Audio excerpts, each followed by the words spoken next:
टह खरारे जदि किसी ठंडा ठंडा डेजर्ट मिल जाए ना खाइबा को पूरा मजा आस जाए। आज आम बनवा पूरा कलरफुल टेस्टी यमी यमी कस्टार्ड जहाँकि पिलाठू बड़ समस्ते खाइबा को बहुत ही पसंद करते। आपको बनवा भी बहुत इजी। आपन को रोषे घरे घंटा घंटा बिल्कुल भी ठिया को पड़ोनी। जल्दी आपंकर बनिकी रेडी हो।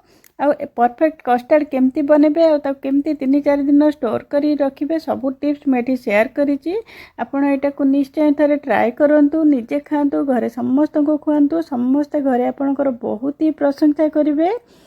नमस्कार, टेस्टी ओडिया फूड को आपण समस्त को अनेक अनेक स्वागत।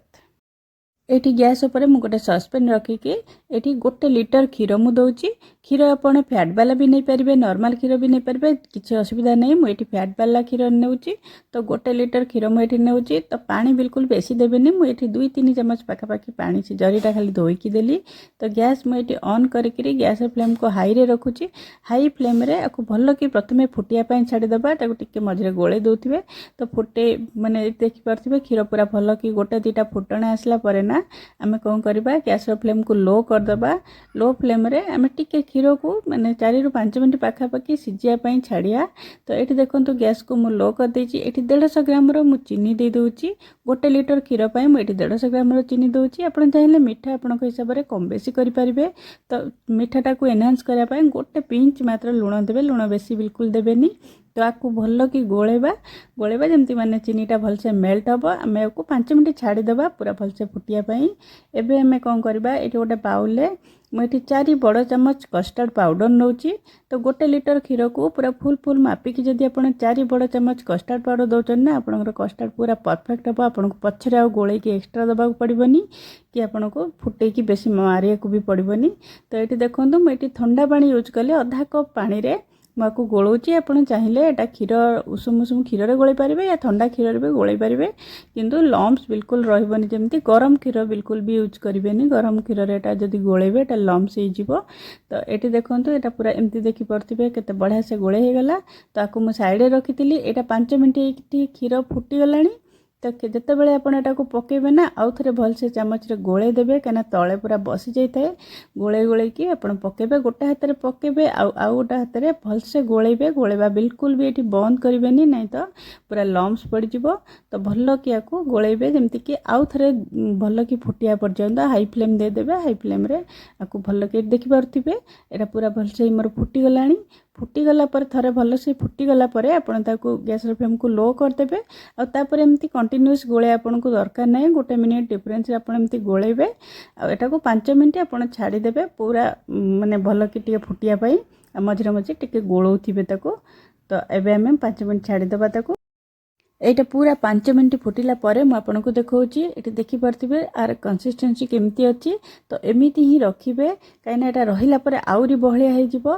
तो टिके बहलिया हेले ही खाइबा को भल लागिताए। मु एटी अधा छोटो चम्मच गुजराती गुंड दे दउची।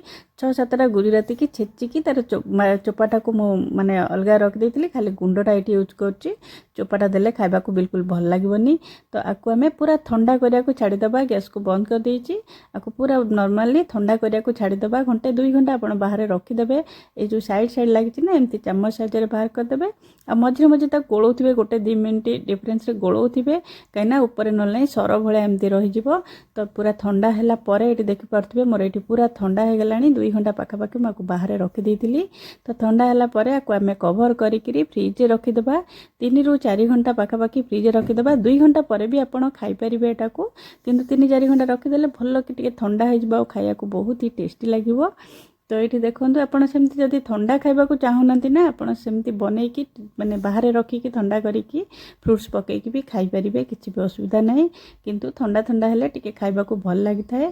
तो ये 4 घंटा पर मु फ्रिज रु बाहर करके आनची। ये देखि परथिबे एटा केते बहलिया हो जाइछि। आकु कोन करबे एमती डंकी साइज रे भल कि 1-2 मिनिट पाखापाखि मिक्स करदेबे। मिक्स करदेले एटा देखि परथिबे एमती हो जिवो। तो मु आकु गोटे बाउल को एठी बाहर कर दउची। आपर आमे कोन करबा किछि फ्रुट्स ऐड करबा। आपण कोठू मोर वीडियो देखुचन ना निश्चय मते कमेंट माध्यम जणेबे, जद्वारा कि मैं आपन गोटे थैंक यू जणै पारिबी। आपण कमेंट देखले मते बहुत ही बढ़िया लगे। तो ये देखो मु 2टा मीडियम साइज एप्पल काटिकी देली, 2टा बड़ साइज बानाना काटिकी देइची।